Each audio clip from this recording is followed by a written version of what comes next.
જય Shri Krishna. Good morning. કેમ છો બધા? તમે બધા આનંદમાં, મજામાં, ખુશલ મંગલમાં હશો. ચાલો, તમે બધા આનંદમાં, ખુશલ મંગલમાં હોય એવી મારી ઈચ્છા, આશા અને દિલના ઉદ્ગાર સાથે ચાલો નવા દિવસની નવી વાતો, નવી ઉમંગ, ઉત્સાહ સાથે શરૂઆત કરી જ દીધી વહેલી સવારથી.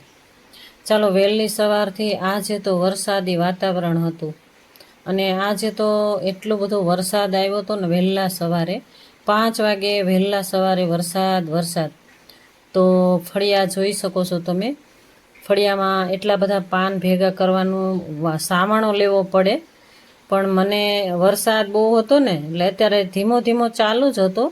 જોકે ધીમો એમ નામ ચાલુ જ હતો એટલે મેં લઈ લીધું મારું વાઇપરથી પહેલાં બધો કચરો ભેગો કરી દઉં, ત્યાર પછી હું સાવાણાથી ધોઈ નાખું. જો ધૂળ બધી કુંડાની આવી છે, બહાર આવી ગઈ છે, તો આવા વાતાવરણમાં કરવું કેમ કામ એમ થતું હોય કે બહારના ફળિયા બળિયા અગાસી આ તે બધું કેમ કરવું, વિચાર એવો જ આવે કે આમાં કેમ કરવું. જો સાવણા બધા ખરાબ થઈ જાય તો વાઇપરથી બધો કચરો પહેલાં ભેગો કરી લીધો, પાંદડા બધાય ભેગા કરી લઉં, ત્યાર પછી ધોઈ નાખીએ. તો ધૂળ બધી ચોંટી ગઈ છે. જો આ ડોક્સવાળી લાદી છે ને, તમને તો ચોખ્ખું જ દેખાતું હોય છે, પરંતુ ધૂળ ડોક્સમાં એકદમ ફસાઈ જાય. એટલે પહેલાં તો પાંદડા કઈ જગ્યાએથી ભેગા કરવાના એ વિચારવું પડે. આ મારે રોજિંદુ છે ને, એટલે મને કંટાળો આવે હવે. કે આ કંટાળો એટલા માટે આવે કે રોજ ઉઠી અને પાંદડા પહેલાં લઈ લેવાના ને પછી ફળિયા ધોવાના, અગાસીમાંય જોવાનું ને બહુ કંટાળો આવે. પણ શું થાય, આપણે ગૃહિણીને આ જ સંભાળવાનું હોય ને. આ આપણી સર્વિસ કહેવાય ને, આ નોકરી કહેવાય આપણી. જો ત્યાર પછી હું સાવણો લઈને ઘસીને બધી ધૂળ માટી જેટલી ઉડીને જેટલી આવી હોય ને કુંડામાંથી, જો વરસાદ હતો એટલે કુંડામાંથી બહાર નીકળીને ફળિયામાં ફસાઈ ગઈ હોય એ બધી હું સાફ કરી નાખું. સાવણો મારીને ઘસીને સાફ કરી નાખું. જો ભાઈ, આપણે આ ગૃહિણીનું જ કામ છે. આ એક આપણે ગૃહિણીનું કામ છે. આ રોજિંદુ છે. એકલા હોય કે 2 જણા હોય કે 5 જણા હોય, આ બધું કામ તો આપણે કરવાનું જ રહ્યું ને. કંટાળો આવે કે ના આવે, જો મને ઘણી વાર કંટાળો આવતો હોય કે આ બધું કામ એકલા આ ન કરીએ ને તો આ ફળિયામાં તો જઈ શકાય નહીં. તમે જોયું ને હમણાં કેટલા પાંદડા હતા, તો આખા દિવસમાં 3 થી 4 વાર મારે વાળવું પડે. જો ચોખ્ખું કરીને થોડી વારમાં જ પાંદડા પાછા આવી જાય નીચે. તો સરસ સાફ કરી નાખ્યું. મસ્ત વાતાવરણ છે. વાતાવરણ એટલું મસ્ત થઈ ગયું છે, વરસાદી વાતાવરણ થઈ ગયું. આજે તો બફારાને બાય કરી દીધી અને બફારો ગયો દૂર. અને આજે વરસાદ ખૂબ જ જોકે ધીમી ધારે આવે છે. ચાલો ત્યારે વરસાદી વાતાવરણમાં ચાલો દીવાબત્તી પણ કરી નાખીએ. બધું કામ બહારનું પતી ગયું.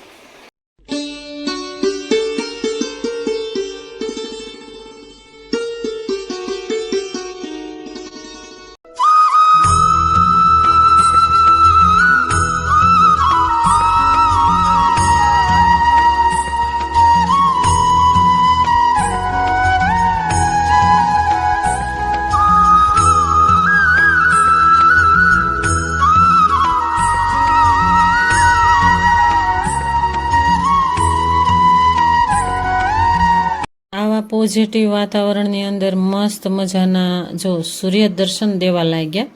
થોડી વાર સૂર્યનારાયણે દર્શન દીધા, થોડી વારે વરસાદી વાતાવરણ થઈ જાય. જો હવે વરસાદી વાતાવરણ થઈ ગયું. ઇસી મિનિટે જ સૂર્ય દર્શન કરી લીધા અને સૂર્ય દાદાને અર્ઘ પણ આપી દીધા. અને જો ત્યાર પછી જ ત્યાં વરસાદ તાત્કાલિક ચાલુ થઈ જ ગયો. થોડી વારમાં તો તૂટી જ પડ્યો. ચાલો ત્યારે હવે બધા ડબ્બા ઉતારી લઈએ. તો ડબ્બા જોયા ને અને આ બધું જોયું ને, તો હમણાં જ હજી સાફ કર્યું હતું. તો મને તો એમ થયું, આ શું થયું? આ શું ધૂળ, આટલી બધી ધૂળ ક્યાંથી આવે છે? આટલું સાફ સફાઈ રાખીએ છતાં પણ આ ધૂળ આવે છે ક્યાંથી? એવું થતું હોય છે મને કે આ આપણે કેટલું ચોખ્ખું રાખું છું. ઘડી બધી જગ્યાએ પોતા ફરતા હોય, ઘડી સાફ સફાઈ કરતા હોય, છતાં પણ ધૂળ તમે જોઈને આગળ તમે જોજો બધા ડબ્બા ધૂળવાળા થઈ ગયા છે.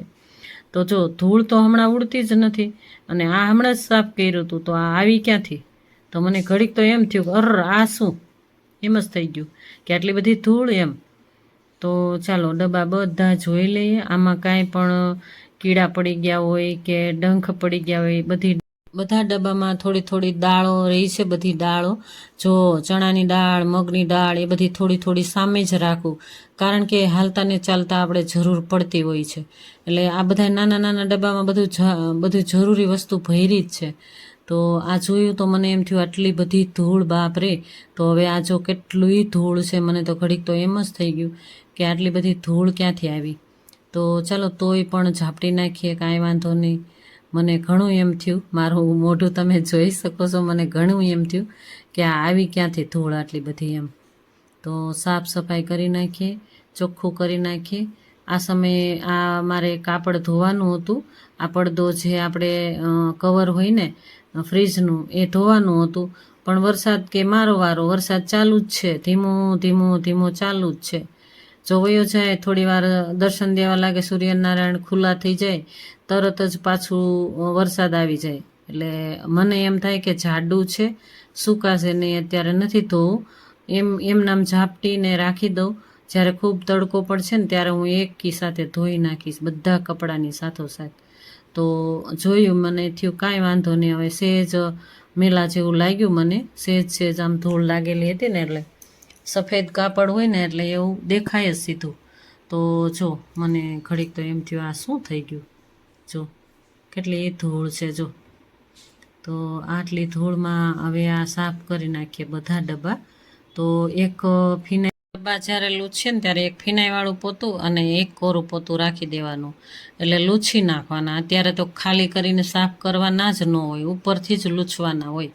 તો લિક્વિડ લઈ લીધું. અત્યારે આ સમયે મેં ગ્લાસ બધા, કાચના ગ્લાસ બધા લિક્વિડથી ઉટકી નાખ્યા. એ તો ઉટકવા જ પડે, એટલે એ ઉટકી નાખ્યું. એનું સ્ટેન્ડ પણ ઉટકી નાખીએ, અને ચમચી સ્ટેન્ડ પણ ઉટકી નાખીએ, અને એ સાફ કરી નાખીએ. આ રૂટિનમાં, વરસાદમાં રૂટિન કેવું કરવાનું એમ થાય કે આમાં કેમ કરવાનું. જો કપડાં સુકાય નહીં, થોડી થોડી વાર વરસાદ આવ્યા જ રાખે છે. આજે તો એવું જ વાતાવરણ થઈ ગયું છે. હમણાં બફારો સતત હતો, હમણાં બહુ બફારો ને ગરમી હતી, પરંતુ આજે 5 વાગ્યા પછી વરસાદ ચાલુ રહ્યો છે. 5 વાગ્યા પછી ખૂબ વરસાદ આવ્યો. મેં જોયું કે બહાર તો નીકળાશે જ નહીં, આજે વોકિંગ થશે જ નહીં. તો ખરેખર વોકિંગ કરી હતી મેં થોડીક જ, કારણ કે તમે જોયું ને, હેડિંગમાં જોયું ને, પહેલી વાર જ જોયું ને કે ભાઈ અગાસીમાં જઈને મારી વોકિંગ તો મેં કરી જ નાખી હતી. તમને બધું બતાવ્યું વાતાવરણ કે વરસાદી માહોલ થઈ ગયું હતું. તો છાંટણા તો પડતા હતા, છતાં પણ મેં થોડું વોકિંગ કરી નાખ્યું, અને એક્સરસાઇઝ ને વ્યાયામ મેં મારા ઘરની અંદર કરી નાખ્યું. ત્યાર પછી હું આ રૂટિન ચાલુ કર્યું. ત્યાર પહેલાં મેં ગ્રીન ટી પી લીધી હતી, અને ઠાકોરજીની સેવા અને માતાજીને દીવાબત્તી કર્યા પછી મેં મારો ઓટ્સનો નાસ્તો કરી લીધો, અને ત્યાર પછી હું આ રૂટિનમાં લાગી ગઈ કે બધું જોઈ લેવાનું. ભાઈ ડબ્બા તો જોયા જ રાખવા પડે, કેમ કે ડબ્બાની અંદર ઘણી વાર છે ને ઓલા ડંખ પડતા હોય છે. જેમાં કઠોળ હોય ને એમાં જીવાત એવી પડતી હોય છે કે નાના નાના ડંખ પડી જાય એક એક કઠોળમાં. અને કઠોળ પણ જોવા જોઈએ, બધા કઠોળ જોઈ લેવાના. તો નાના નાના મટવા પડી જાય. મટવા એટલે કે હોલ પાડી અને ધીમે ધીમે ખાતા હોય છે. જો ગમે એટલું નાખીએ ને તો પણ ઘણા એમ કે આયુર્વેદિક ગોળી નાખો, ઘણા એમ કે મીઠું નાખો. જો કે હું મીઠું નાખું છું, આખું મીઠું આવે ને એ હું નાખી દઉં તો વાંધો નથી આવતો, મારે લગભગ તો વાંધો નથી આવતો.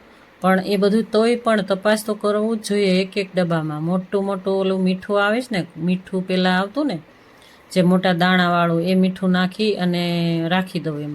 એ મીઠું પાછું વીણી લેવાનું આવે, એટલે જો કે મારે વાંધો નથી આવતો. પણ વાંધો આવે તો જોઈ લેવાનું એમ. આ એક એક ડબ્બામાં જોઈ લેવાનું કે મટવા પડી નથી ગયા ને, કઠોળ ખરાબ નથી થઈ ગયું ને, એ બધું જોઈ લેવું જોઈએ, બરાબર ને. આગળ જોયું એમ તમને મેં કીધું ને કે ડબ્બા બધા લૂછી નાખવાના ફિનાઈવાળા પોતાથી, અને એક કોરું પોતું, અને બધું ગોઠવી દીધું. ગોઠવી દીધા પહેલાં તમે જોઈએ ને, છાપા બધા પાથરી દીધા ઉપર, છાપા બધા સરસ ચોખ્ખું કરી અને પાથરી દીધા. જોકે ધૂળ બધી હોય ને એ આમાં ચીપકી ન જાય એટલા માટે. અને સરસ સુંદર લાગે. જો મસ્ત ગોઠવાઈ ગયું. જો ઉપરથી મેં લૂછીને બધું સાફ કરી નાખ્યું. આ સમયે જે ગરમ પાણી કરવા માટે અમે ટેન્કર એટલે કે કીટલી લીધી હતી ને, એ ટેન્ટની જગ્યા પણ સાફ કરી નાખી અને ત્યાં પણ મેં ફિનાઈલવાળું પોતું લગાવી દીધું. અને ચાલો હવે રસોઈ શું બનાવશું. ચાલો મસ્ત થઈ ગયું. અને હવે રસોઈ શું બનાવશું, તો ભાત લઈ લીધા અને બટેટા, વટાણા, આદુ, મરચાં, જો આદુની કટકી કરી નાખી, મરચાં, આદુ અને જો લીમડો, મીઠો લીમડો અને વટાણા એ બધું નાખીને વઘાર કરી નાખવાનો. જીરું નાખી અને વઘાર કરી નાખવાનો. એક લવિંગ અને એક બાદિયું એવું કાંઈક નાખી દેવાનું ગરમ મસાલામાં, એટલે મસ્ત ટેસ્ટી ભાત થાય. તો ભાત પણ બનાવી નાખીએ. તો મારા માટે જ બનાવવાના હતા. આ સમયે મારા હસબન્ડ હજી તે ગામડે જ છે, એટલે મને થયું ચાલો ભાત જ ખાઈ લઈએ. શાક રોટલા રોજે રોજ ખાઈએ છીએ, તો આજે તીખા ભાત એટલે મસાલાવાળા ભાત બનાવી નાખ્યા. ત્યાર પછી મસાલો કરી નાખો. રૂટિંગ મસાલો પહેલાં તો સાતળવા દેવાના. ટમેટાં, વટાણા, બટેટા અને આદુ મરચાંનો વઘાર કરી નાખ્યો મેં. મીઠો લીમડો એ બધું સાતળવા દેવાનું. ત્યાર પછી મીઠું નાખી દેવાનું અને રૂટિંગ મસાલા એટલે કે ચટણી, ધાણા જીરું, હળદર એ બધું નાખી અને ત્યાર પછી જ મારે પાણી નાખવાનું. પછી હું ભાત ધોયેલા અને પલાળેલા ભાત નાખી દઈશ. તો મસ્ત ટેસ્ટમાં બેસ્ટ થાય છે. હું ઘણીવાર બનાવતી હોઉં છું ને ડાયરેક્ટ તમને બતાવતી હોઉં છું. આજે મેં તમને બતાવી દીધા કે કઈ રીતે હું ભાત બનાવતી હોઉં છું, મસાલા ભાત કઈ રીતે બનાવતી હોઉં છું. તો જો હવે રોટલા ખાવાની ઈચ્છા જ ન થાય આ ભાત ખાઈને. તો ચાલો બધા મારા યુટ્યુબ ફેમિલી જમવા બધા મસાલા ભાત અને થોડુંક વેફર એટલે કે નમકીનમાં આ વેફર જે હતી એ તળીને રાખી હતી એ લઈ લીધી અને લીંબુ નીચોઈ નાખવાનું, એટલે મસ્ત ટેસ્ટમાં બેસ્ટ. જો ગરમ મસાલો કાઢી નાખવાનો, મોંમાં આવે તો ન સારું લાગે. અને છાશ, મસાલા છાશ. ચાલો જમવા બધા. ત્યાર પછી આ ગઈકાલનું છે. ગઈકાલે મારા ફઈ ફુવા આવ્યા હતા. જો ભાઈ ફેમિલીમાં આપણે કોઈ પણ આવ્યું હોય ને તો ફેમિલી આવે ને ત્યારે હરખનો કોઈ પાર જ ન રહે. જો મને તો એટલો હરખ થઈ ગયો ને તે હું બધી વાતો કરવા લાગી મારા ફઈ ફુવા. તો ખૂબ જ મજા આવી અને મારો પણ ટાઈમ સ્પેન્ડ થઈ ગયો.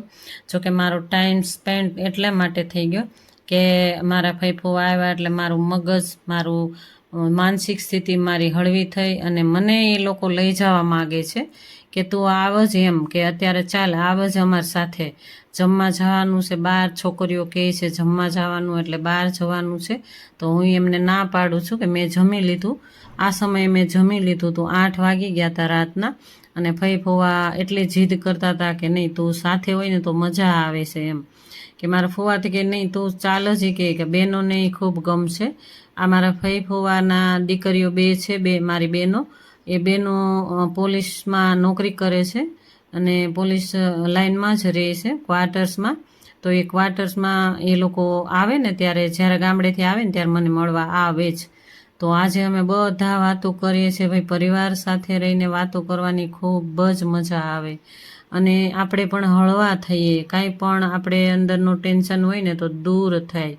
અને આ સમયે અમે આવી ગયા હોટલમાં જમવા માટે. અને આ મારું ચાઇના ટાઉન છે હોટલમાં. આ હોટલમાં છોકરીઓને બહુ જ એ કે સ્વાદિષ્ટ હોય એટલે અમે અહીંયા આગળ જ આવતા હોઈએ. તો અમે બધા ત્યાં આગળ વેઇટિંગમાં બેસી ગયા અને પછી આવી ગયા અમે ટેબલ ઉપર જમવા માટે. ચાલો બધાએ એન્જોય કર્યો. આ 3 બહેનો છે એ મારા ફઈની દીકરીઓ, એટલે મારી પણ બહેનો જ છે. અને મારા ફુવા, મારા ફઈ.